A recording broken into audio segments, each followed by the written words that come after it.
اخر هم هغه وشو چې د څه تمه وه. په پېښور کې یوې جینۍ له یو دکاندار سره په هغه دکان کې غلط کار کړی دی چې د دوی دغه ویډیو ریکارډ شوې ده او اوس په سوشل میډیا باندې وایرل شوې ده چې همدا اوس موږ ته هم مخته راغله نو موږ غوښتل چې دلته له تاسو سره شریکه کړو. ملګرو دغه جینۍ به له خپل کور څخه په کومه بهانه راوتې وي بیا به دغه دکاندار ته څنګه راغلی وي او دغه دکاندار به څه لالچ ورکړی وي تر څو سره همدا غلط کار وکړي.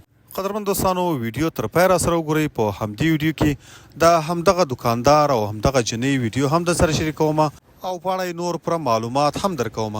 ملګرو دا یوازې یوه ویډیو نه ده بلکې دا زموږ او ستاسو د پښتونخوا د هغو دکاندارو عکاسي ده او هغو دکاندارانو حقیقت دی کوم دکاندارانو ته چې ښځې د سودا اخیستلو لپاره ورځي او بیا دغه ځناور ورسره همدا 2 نمبر کار کوي له دوی څخه ویډیو هم جوړوي او بیا یې په خپل کور او ټوله معاشره کې په شرمونو شرموي.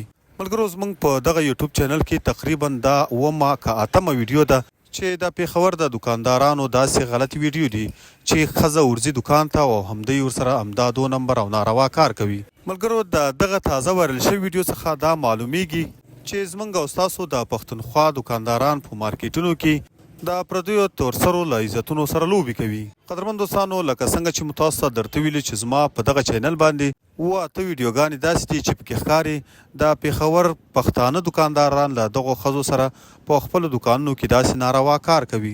مونږ او تاسو ته دا پکار ده چې د دغو بېغیرتو او وحشي دکاندارانو په خلاف راپورته شو یو کمپاین وکړو تر څو زموږ او ستاسو معاشره له دغه بېدیني او بېحیایي څخه خلاصه شي. که دغه په کمله ویډیو چا هم نه وي کتلی نو زموږ چینل سبسکرایب کړئ موږ ته کمنټ وکړئ موږ به د دغه دکاندار او دغه جینۍ پوره بربنډه ویډیو له تاسو سره شریکه کړو.